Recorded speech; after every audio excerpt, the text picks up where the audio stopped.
Au nom du Père et du Fils et du Saint-Esprit. Mon Seigneur et mon Dieu, je crois de tout mon cœur que tu es ici, que tu me vois, que tu m'entends. Je t'adore à genoux devant toi. Je te demande le pardon de mes péchés et ton aide de faire de mon mieux ce moment de prière. Marie, ma Mère Immaculée, Saint Joseph et mon ange gardien, intercédez pour moi. Tu as peut-être suivi le décollage de la fusée qui a emmené Thomas Pesquet et 3 autres cosmonautes il y a quelques années pour rejoindre la station internationale dans l'espace. Cela nous rappelle ce qu'avait dit le premier homme qui est allé dans l'espace, Youri Gagarin. Youri Gagarin qui affirmait qu'il n'avait pas vu Dieu comme preuve de son inexistence. Alors la fête de l'Ascension, célébrée il y a quelques jours, est bien différente du décollage d'une fusée qui emmène des cosmonautes dans l'espace. Que signifie l'ascension du Seigneur? On pourrait prendre une image. Le Christ est comme le premier de cordée, le premier qui rejoint le Père et nous entraîne avec lui dans son royaume. Inutile de le rechercher dans l'espace, son royaume n'est pas de ce monde-ci.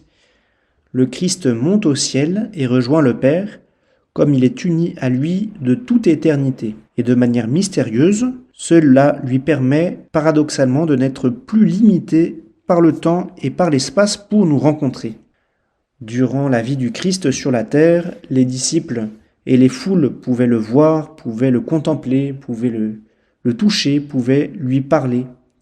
Après l'ascension, le Seigneur peut se rendre présent à chaque homme dans toutes les nations, à Rome, à Paris, en Asie, en Afrique. Le Christ peut aller à la rencontre de chacun sans être limité par le temps et par l'espace.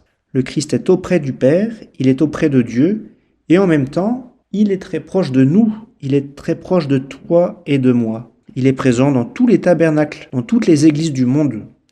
Il est présent dans nos cœurs par le sacrement du baptême et par le don de l'Esprit Saint. Il est présent par la lecture de la parole de Dieu quand elle est lue dans la foi. Il est présent dans le service des autres et des plus pauvres.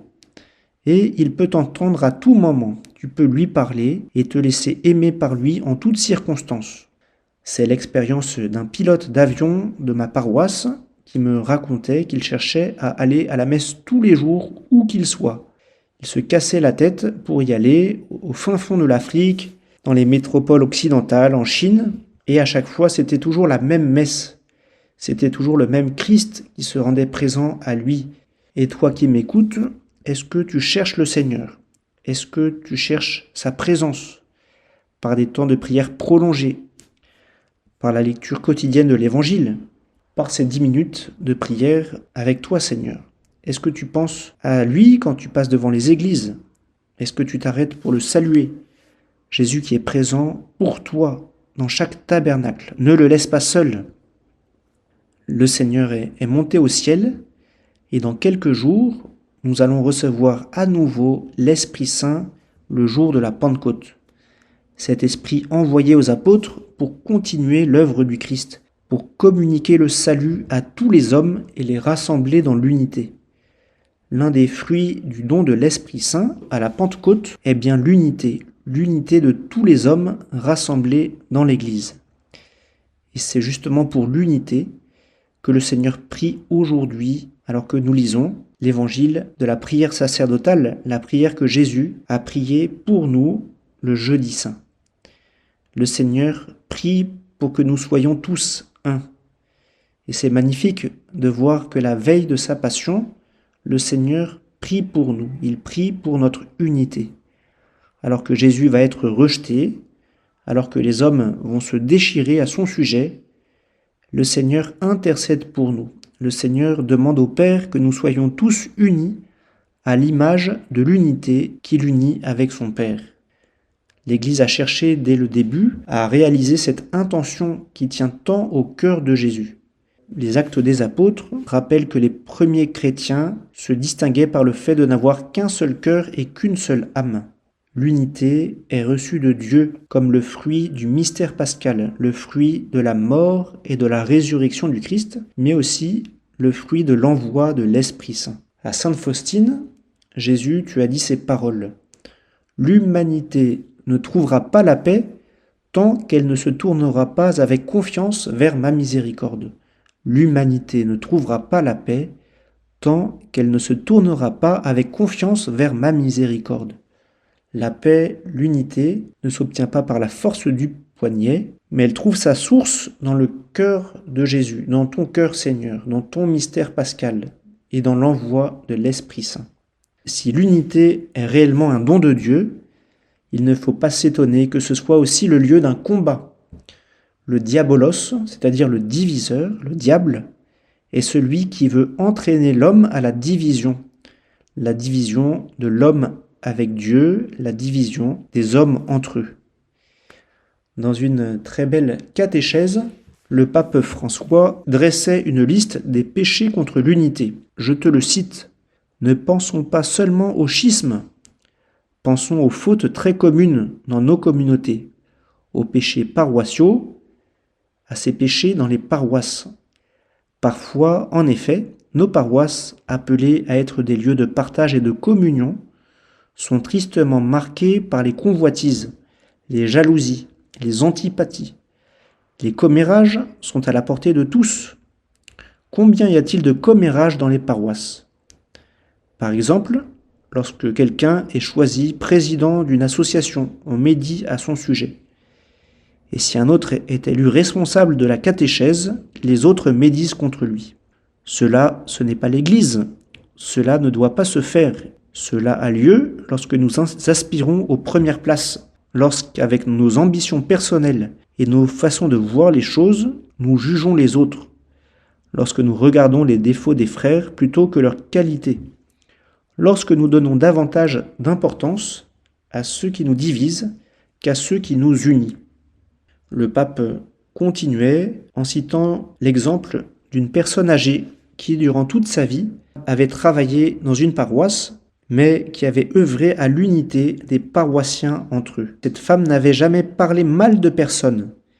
Elle n'a jamais fait de commérage. Elle souriait tout le temps. Une telle femme peut être canonisée demain.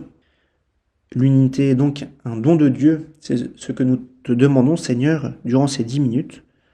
L'unité avec toi, l'unité entre les personnes de ma famille, entre les personnes de ma paroisse. L'unité qui est ce lieu du combat, mais en même temps qui est le lieu de l'accueil de la grâce, le lieu de l'accueil de l'Esprit Saint, et qui peut être aussi pour toutes les personnes qui nous voient un témoignage. C'est ce que tu nous dis, Seigneur, quand tu dis que tous soient un comme toi, Père, tu es en moi, et moi en toi, qu'ils soient un en nous, eux aussi, pour que le monde croie que tu m'as envoyé. L'unité entre les hommes est à l'image de l'unité en Dieu, de ce Dieu trinitaire, Père, Fils et Saint-Esprit. Et nous avons à refléter cette communion divine dans toutes les relations, dans nos relations familiales, dans les relations professionnelles, dans nos relations fraternelles. J'ai le témoignage d'une étudiante qui s'est convertie dans une famille chrétienne, alors qu'elle était accueillie chez elle durant ses études. Cette famille n'était pas parfaite, il y avait les mêmes disputes que dans toutes les familles, mais cette famille vivait sa foi ensemble, par une prière quotidienne le soir, par le fait qu'elle sache se demander pardon, par la joie aussi qui habitait cette famille. Alors nous pourrions étendre cela aux paroisses. Une paroisse unie, une paroisse qui rayonne, est une paroisse qui évangélise. Une paroisse qui sait aussi dépasser les susceptibilités, les frictions de caractère. Une paroisse où l'on sait se demander pardon est une paroisse qui rayonne. Alors c'est cette grâce de l'unité que, Seigneur, nous te demandons aujourd'hui durant ce temps de prière, alors que nous nous apprêtons à accueillir à nouveau l'Esprit Saint le jour de la Pentecôte, cet Esprit qui vient unir les hommes entre eux. Et cet Esprit, Seigneur, nous te le demandons avec la Vierge Marie, avec les apôtres qui attendaient la venue de l'Esprit Saint au Cénacle. Seigneur, nous te demandons de rester durant ces quelques jours au Cénacle avec la Vierge Marie dans la venue de l'Esprit Saint, l'Esprit qui nous rassemble dans l'unité. Je te remercie, mon Dieu, des bonnes résolutions, des beaux désirs et des lumières que tu as semées dans mon cœur pendant ce moment de prière. Je te demande de m'aider à les faire fructifier. Marie, ma Mère Immaculée, Saint Joseph et mon ange gardien, accompagnez-moi toujours en chemin.